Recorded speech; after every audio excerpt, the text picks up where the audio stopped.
గజం కేవలం 500 రూపాయలతో 1210 గజాల భూమి కేవలం 6 లక్షలు మాత్రమే. నమస్కారం శ్రీ ఆచార్య అనంతకృష్ణ స్వామి గారు. నమస్కారం అండి. 106వ మనీ మంత్ర సార్. మనల్ని మనం క్రియేటర్గా ఊహించుకోవాలి, మనకి మన మీద బాధ్యత ఉండాలి, మనకు సబ్జెక్ట్కి సంబంధించి బాధ్యత మాత్రం ఖచ్చితంగా ఉండాలి. బట్ ఏ విషయాలు అయితే పట్టించుకోకూడదు అనేవి 105వ మనీ మంత్రాలు చెప్పారు. పాయింట్ వైజ్గా 8 పాయింట్లు చెప్పారు. ప్రతి ఒక్కరికి ఉపయోగపడే విధంగా అందరూ కూర్చొని రాసుకునే విధంగా చెప్పారు. 106వ మనీ మంత్రాలు ఏం చెప్పబోతున్నారు? ఇక్కడ బాధ్యత ఉండాలన్నాం. ఎందుకంటే ప్రతి పౌరుడికి సమాజం పట్ల బాధ్యత ఉండాలి. దాంట్లో విశ్వాసించడానికి వీల్లేదు. ఎందుకంటే నువ్వు పుట్టినప్పుడు నీతో పాటు ఎంతోమంది నీతో పాటు సహజీవనం చేస్తున్నారు. వాళ్ళందరి పట్ల నీకు బాధ్యత ఉండాలి. ఖచ్చితంగా బాధ్యత నెరవేర్చినప్పుడే సమాజంలో ఒక వ్యక్తిగా గుర్తించబడతాం. ఇక్కడ ఏం జరుగుతుందంటే, సార్ నేను మనీ మెడిటేషన్ చేస్తున్నాను, మీరు చెప్పినవన్నీ చేస్తున్నాను, అయినా నాకేం రావట్లేదు, ఈ కంప్లైంట్ కూడా ఉందండి.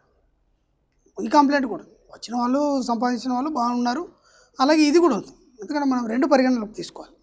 కేవలం వచ్చిన సంతోషపడ్డాము, నా వీడియోల ద్వారా ఇంత ఏం బాగుపడ్డారు, అది కాకుండా మరి రాని వాళ్ళ సంగతి ఏంటి, వాళ్ళకు కూడా అసలు ఎక్కడ పొరపాటు చేస్తున్నారు అది మనం తెలిసి చెప్పాలి. తెలిసి చెప్తే వాళ్ళు సరిదిద్దుకుంటారు. సరిదిద్దుకోవడం వల్ల ఏం జరుగుతుందంటే వాళ్ళు కూడా సంపాదిస్తారు. ఇక్కడ ఏం జరుగుతుందంటే, చిన్నప్పటి నుంచి మనకి లేదు, కాదు, పోదు, నీతో చేతన ఏం చేతన అవుతుంది, వాడు చూడు ఎంత బాగున్నాడు, నువ్వు ఎప్పుడు ఇంతే, వాడు నీతోటి వాడే కానీ వాడు బాగా సంపాదిస్తున్నాడు, నువ్వు మాత్రం ఇలాగే ఉన్నావు, వాడికంటే ఎక్కువ తెలివి ఉండి ఏం చేస్తున్నావు, ఇలాంటి విని విని విని విని మన సబ్కాన్షియస్ మైండ్ దానికి అలవాటు పడిపోయింది. పుట్టిన కాడ నుంచి దాదాపు ఒక 18 సంవత్సరాలు తీసుకుంటాం. మనం గతంలో కూడా చెప్పుకున్నాం. 14,08,000 సార్లు మనం నెగిటివ్ విన్నామండి. 14,08,000 సార్లు మనం నెగిటివ్ విన్నాం. ఒక పరిశోధన ప్రకారం చేసినప్పుడు 14,08,000 సార్లు మనం నెగిటివ్స్ విన్నామండి. ఈ 14,08,000 సార్లు విన్న నెగిటివ్ కేవలం ఒక్కరోజు నా క్లాస్కి వస్తే అది ఎలా పోతుంది? ఇన్నిసార్లు విన్నది చిన్నప్పటి నుంచి బుద్ధి తెలిసినప్పుడు 18 సంవత్సరాల నుంచి, చిన్నప్పటి నుంచి తల్లిదండ్రుల నుంచి కానీ, సమాజం నుంచి కానీ, లేదంటే ఇంకా మిత్రుల ద్వారా కానీ, తన పరిసరాల ద్వారా కానీ ఎక్కడ కూడా నెగిటివ్ విన్నాం మనం. అది చేయదు, ఇది చేయదు, ఇలా ఉండదు, అలా ఉండదు, ఇలా ఉండాలి, అలా ఉండాలి, ఇది చేస్తే అది అవుతుంది, అది చేస్తే ఇది అవుతుంది అంటే ఏమైపోతుందంటే మీ యొక్క స్వేచ్ఛకు భంగం కలుగుతుంది. ప్రతి దగ్గర మనిషి కూడా ఏమైపోయాడంటే దానికి అడిక్ట్ అయిపోయాడు, అలవాటు పడిపోయాడు. ఇది కరెక్టే కదా అని చెప్పేసి. అంటే మనము ఎదగకుండా మన వాళ్ళు మనకిచ్చే వ్యతిరేక సూచనలు అంటాం దాన్ని. ఇది మనకు ఎలా ఉంటుందంటే, మనకు మంచి చెప్పినట్టే ఉంటుంది కానీ అది మనం ఎదగకుండా నిరోధిస్తుంది. ఇది బాగా గుర్తుంచుకోండి. అంటే నీ స్వేచ్ఛను హరించేస్తున్నారు సమాజం కానీ, లేకపోతే మిత్రులు కానీ, ఎవరైనా సరే. కాబట్టి నేను 100 సార్లు చెప్పాను, మీ స్వేచ్ఛని స్వేచ్ఛగా ప్రకటించండి, మీ కోరికల్ని స్వేచ్ఛగా ప్రకటించండి, మీ భావ ప్రకటనని స్వేచ్ఛగా ప్రకటించండి. అప్పుడే మీరు కోరుకునేది సాధ్యమవుతాయని చెప్తున్నాం. అక్కడ ఇంకేమంటానంటే, వీటికి అలవాటు పడిపోయి మీరు ఏమైపోయినారంటే నీరసం నిస్సత్తుకు గురైపోయినారు. అంటే ఎక్కడ కూడా మీరు ఒక చలనవంతంగా, లేకపోతే ఇది చేద్దాం, ఇది ఖచ్చితంగా అయిపోతుంది అనే భావన లేకుండా నీరసం నిస్సత్తులకు జారిపోయినారు. ఇప్పుడు ఆ నీరసత్వం నిస్సత్తులోకి జారిపోయిన వాళ్ళ నిద్ర లేపాలంటే ఎంత టైం పడుతుంది? అర్థం చేసుకున్న వాళ్ళకి టకటక్ పనులు అయిపోతున్నాయి. ఈ నీరస నిస్సత్తులు ఉన్న వాళ్ళకి ఎవడు చెప్పాలి? ఇంకా ఎలా బాగుపడతారు వాళ్ళు? ఎప్పుడు బయటికి రావాలి? రాద్దామంటే ఇవి నెగిటివ్స్ పట్టి లాగుతున్నాయి వాళ్ళని. కాబట్టి వాళ్ళకి పనులు కావట్లేదు. ఎప్పుడైతే వాటన్నిటిని ఒక్కసారి విదిలించుకోండి, నెగిటివ్స్ లేదు, కాదు, పోదు, నెగిటివ్స్ వీటన్నిటిని మీరు వదిలించుకొని మీకు మీరుగా ఒక వ్యక్తిగా మీరు వ్యక్తమైనప్పుడు అప్పుడు మీరు కోరుకునేవి మీ దగ్గరకు వస్తాయి. అదే చెప్తున్నాను నేను. స్వేచ్ఛగా భావాన్ని ప్రకటించండి. ఇంకేం చెప్తాం, మన ఆలోచనలో 77% ప్రతికూలమైన. మనం చేసే ప్రతి ఆలోచనలో ఏది చేసినా సరే, ఒక సైన్స్ ప్రకారం తీసుకున్నప్పుడు, ఒక లెక్క ప్రకారం తీసుకున్నప్పుడు 77% అన్ని ప్రతికూలమైనవి మనం చేస్తాం. అనుకూలం చేయనప్పుడు మీకు ఎలా వస్తుందండి? ఇప్పుడు మనం ఏం చేయాలి? ఈ 77% మనం అనుకూలంగా మార్చాలి. ఇది ఒక టెక్నిక్, గమ్మతైన టెక్నిక్. ఎలా మార్చాలి? వైద్య రంగంలో జరిగిన పరిశోధనల ప్రకారం ఏం జరిగిందంటే, సకల రోగాల్ని మనమే కొని తెచ్చుకుంటున్నామని చెప్పబడి. మనకు రోగాలు ఎందుకు వస్తున్నాయి? వాటి అన్నిటి కారణాలు మనమే. ఎందుకంటే కొద్దిగా తలనొప్పి లేవగానే మనం అంతకుముందు తిని ఉంటాం. తలనొప్పిలో ఎన్నో రకాలు ఉంటాయి. మైగ్రేన్ అని ఒకటి ఉంది, అదొకటి ఉంది, ఇదొకటి ఉంది, పార్శ్వ నొప్పులు అంటాం మనం, చాలా రకాలుగా ఉన్నాయి. తలనొప్పి లేవగానే మనం దాని గురించి ఆలోచిస్తూ ఇది ఏ రకమైన తలనొప్పి అనే దానికి స్టార్ట్ అవుతుంది. అలా దాన్ని లోతుగా మీరు ఆలోచిపోయినప్పుడు అది ఎక్కువైపోతుంది. దాన్ని మీరు పట్టించుకోకండి, ఏం కాదు. మీకు ఎక్కడైనా ఒక పరిశోధనలో ఒక చిన్న ఎగ్జాంపుల్ చెప్తాను. సపోజ్ మీకు దురద స్టార్ట్ అయింది, ఎలర్జీ స్టార్ట్ అయింది, దురద స్టార్ట్ అయింది. మందు లేకుండా రోగాన్ని తగ్గించుకోవడం అనేది ఒక బుక్ ఉందండి, బ్రహ్మాండంగా ఉంటుంది. దాంట్లో ఒక చిన్న ఎగ్జాంపుల్ నేను చెప్తాను. మీకు ఒక దగ్గర దురద అయింది, మీరు దాన్ని గోకకండి, జస్ట్ దాన్ని మీ మనసు ద్వారా కొద్దిసేపు చూడండి, ఇమ్మీడియట్లీ మీకు దురద తగ్గిపోతుందండి. చక్కగా చెప్పారు. దాంట్లో నేను కూడా ప్రయోగంలో పెట్టారు. దానికి మందు అవసరం లేదు, మీకు దురద అయింది, దాన్ని కొద్దిసేపు చూడండి, చెయ్యి అక్కడ దాకా పోనీయకండి, అంతే. మీరు చేయాల్సిన ప్రయత్నం ఏంటంటే చెయ్యి అక్కడ దాకా పోనీయకండి, తగ్గిపోతుంది అంతే. కానీ దురద అయిందని మీరు గోక్కుంటూ పోతే ఎక్కడ కాకపోతే ఇంకో దగ్గర దురద పోయే వాళ్ళంతా దురద అయిపోతుంది. ఎంత ఈజీ టెక్నిక్. మీరు దురద అయిందా కొద్దిసేపు దాన్ని గమనించండి, దురద అనేది మీకు కాదు, ఆగిపోతుంది, అక్కడితో ఆగిపోతుంది. ఇలా మనం ఎన్నో తగ్గించుకోవచ్చు. కానీ మనం ఏం చేస్తున్నాం అంటే వాటి గురించి ఎక్కువ ఆలోచించి డెప్త్తో దాంట్లో చొచ్చుకుపోయి ఏం చేస్తున్నామంటే ఇది ఇక్కడ తగ్గదు, ఇది ఎవరి దగ్గర తగ్గుతుంది, స్పెషలిస్ట్ దగ్గర తగ్గుతుంది.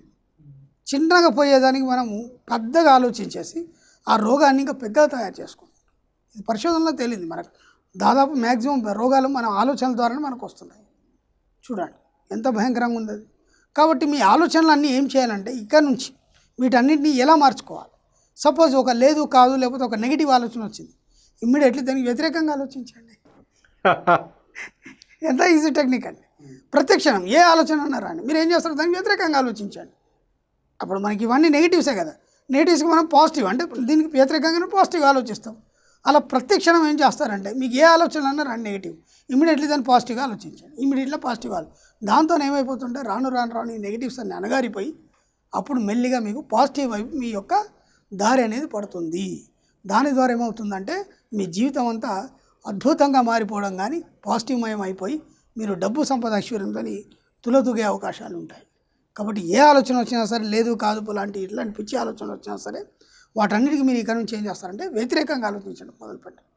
దాంతో మీరు కోరుకున్నాన్ని సాధిస్తారు. సింపుల్ టెక్నిక్ అంటే ముందు మనం రాగానే కట్ డిలీట్ అని చెప్పేస్తాం, అక్కడికి కూడా మీకు ఇంకా సాధ్యం కాలేదు, ఇంకా మిమ్మల్ని నెగిటివ్స్ పట్టి పీడిస్తున్నాయి. ఎందుకంటే ఎన్నో సంవత్సరాల నుంచి అన్ని లక్షల సార్లు నెగిటివ్ ఉన్న పలంగా పోవు.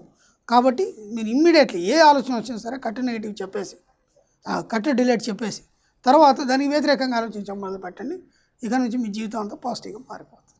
ఇక ఇప్పుడు ఏం చేస్తారంటే ఇంకా కొన్ని టెక్నిక్స్ 24 గంటల్లో మనం ఏం చేస్తామంటే గంటకి క్యాజువల్గా మనం 720 సార్లు ఉచ్చ శ్వాస తీసుకుంటామండి. అలాగే 24 గంటల్లో మనం 17,280 సార్లు ఉచ్చ శ్వాస తీసుకుంటాం. ఇప్పుడు ఏం చేస్తారంటే సింపుల్గా మీరు ఇప్పుడు ఈ 14,08,000 నెగిటివ్స్ ఏవైతే విన్నామో ఇప్పుడు మనం దాన్ని దాటి ఒక్కటి ఎక్కువైన తర్వాత అప్పుడు మీకు పాజిటివ్ అనేది రావడం మొదలవుతుంది.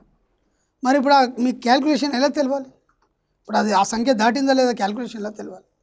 కాబట్టి ఒక పని చేయండి, గతంలో కూడా చెప్పాను, శ్వాస తీసినప్పుడు సంపద, పీల్చుకున్నప్పుడు డబ్బు సంపద రెగ్యులర్గా చెప్పారనుకోండి, ఒక 10 రోజులు ఏమైపోతుందంటే ఈ సంఖ్య దాటిపోతుంది. ఇక దాన్ని మీరు క్యాల్కులేషన్ చేసుకుంటూ కూర్చునే అవసరం లేదు. ఎన్నిసార్లు అన్నానా, ఎన్నిసార్లు అయిందా, అది దాటిపోయిందా సంఖ్య అనేది మీకు అవసరం లేదు. కాబట్టి సింపుల్గా ఏంటంటే మీరు ఏం చేస్తారంటే శ్వాస పీల్చుకున్నప్పుడు డబ్బు అనండి, వదిలినప్పుడు సంపద అనండి. 24 గంటలు మీ శ్వాసతో పాటు డబ్బు సంపద నడుస్తుంది. అప్పుడు ఆ సంఖ్య ఈజీగా దాటిపోతుంది. ఒక వారం 10 రోజుల్లో దాటిపోతుంది, లేదా 15 రోజులు పడుతుంది, లేదా 20 రోజులు పడుతుంది. అది దాటిపోయిందా ఆడికెళ్ళి మీకు పాజిటివ్ అనేది స్టార్ట్ అయిపోతుంది. ఇక 24 గంటలు డబ్బు సంపద ఉంటుంది కాబట్టి కంప్లీట్ పాజిటివే. సంపద అంటే పాజిటివే, డబ్బు అంటే పాజిటివే. ఇక మీకు డబ్బు సంపద రావడం మొదలవుతుంది. దీంతో పాటు ఏం చేస్తారు, డబ్బు రాగానే ఏదైనా సరే ఏ రకంగా వచ్చినా సరే, అప్పు రకంగా వచ్చినా ఏ రకంగా సరే, డబ్బు రాగానే ముందు అర్జెంటుగా ఏం చేస్తారు, 10% తీసి పంచేయండి. మీరు ఎప్పుడైతే పంచడం మొదలవుతుందో అప్పుడు మీకు డబ్బు రావడం మొదలవుతుంది. మీరు ఏది ఇస్తే అది అంతకు రెట్టింపు పొందగలుగుతారు. ప్రేమ పంచితే ప్రేమ పొందుతారు, డబ్బు పంచితే డబ్బు పొందుతారు, ఏమైనా వస్తువులు పంచితే వస్తువులు పొందుతారు. అంతే సింపుల్, ఇంతకంటే ఇంకేం లేదు. డబ్బు రావాలంటే ముందు మీరు ఇవ్వడం నేర్చుకోండి. ఇవ్వడం నేర్చుకున్న మరుక్షణం నుంచి డబ్బు రావడం మొదలవుతుంది. అంతకు రెట్టింపు ఎన్నో రెట్ల విషయం మీకు తిరిగిస్తుంది. మనస్ఫూర్తిగా కోరుకుంటున్నాను, అది ఖచ్చితంగా జరుగుతుంది. ఎందరో గొప్ప గొప్ప కోటీశ్వరులు కూడా, గొప్ప గొప్ప వ్యాపారవేత్తలు కూడా ఎన్నో సమాజ సేవ రూపంలో వాళ్ళు ఎంతో డబ్బును పంచుతున్నారు కాబట్టి తిరిగి అంతకు వేల రెట్లు కోట్లు వాళ్ళు పొందుతున్నారు. మీరు కూడా అలాగే చేయండి. మీకు వచ్చిన డబ్బులో ఖచ్చితంగా 10% తీసి ఇవ్వడం మొదలు పెట్టండి. ఇవ్వడం మరుక్షణం నుంచి మీకు రావడం మొదలవుతుంది. ఇంతకు పెద్ద టెక్నిక్ ఇంకేం లేదు, ఇంతకంటే చిన్న టెక్నిక్ ఇంకేం లేదు. అది ముందు ఖచ్చితంగా పాటించండి, ఖచ్చితంగా డబ్బు వస్తుంది. ఎలాంటి సంశయం లేదండి, ఖచ్చితంగా వస్తుంది. షూర్. ఇవన్నీ ప్రయోగాల్లో పెడతారండి మీరు? ఎందుకు మా క్లాస్లో ఎన్నో చెప్తాం, ఎంతోమంది ఎన్నో రకాలుగా డబ్బుని ఎన్నో రకాల సేవలకు వినియోగిస్తున్నారు. ఇక మొత్తం అప్పుల నుంచి బయటపడ్డారు, ఈరోజు ఎన్నో వ్యాపారాలు చేస్తున్నారు, మంచి ఉన్నత స్థితిలో ఉన్నారు. దాచుకునేది ఏం లేదు, క్లాస్లో చెప్తాం, ఇక్కడ చెప్తాం. కొన్ని ఉంటాయి తప్పని పరిస్థితి, ఆ క్లాస్లోనే చెప్పాలి, ఎందుకంటే డయాగ్రామ్స్ అవన్నీ వేయాలి, ఇక్కడ మనకు వీలు కాదు కాబట్టి క్లాస్లో చెప్తాం. నేను అది కూడా చెప్పాను ఎన్నోసార్లు, నా క్లాస్కి రమ్మని నేను ఎవరికి చెప్పండి, రిక్వెస్ట్ కూడా చేయను నేను. ఎందుకంటే ఎప్పుడు రావాలి, మీ దగ్గర పెట్టే కెపాసిటీ ఉన్నప్పుడే రండి. అప్పటిదాకా వీటితో మీరు ఫాలో అయిపోండి, వీటితో మీరు బయటపడతారు నా క్లాస్లోకి రండి, డబ్బులు పెట్టుకోండి హ్యాపీగా బ్రహ్మాండంగా. ఇంకా చాలా టెక్నిక్స్ నేర్చుకోవచ్చు, ఇంకా చాలా లోతుపాతులు అన్నీ తెలుసుకోవచ్చు, డబ్బు సంపద గురించి ఒక స్థాయికి వెళ్ళిపోవచ్చు. Thank you sir, thank you so much. Thank you అండి.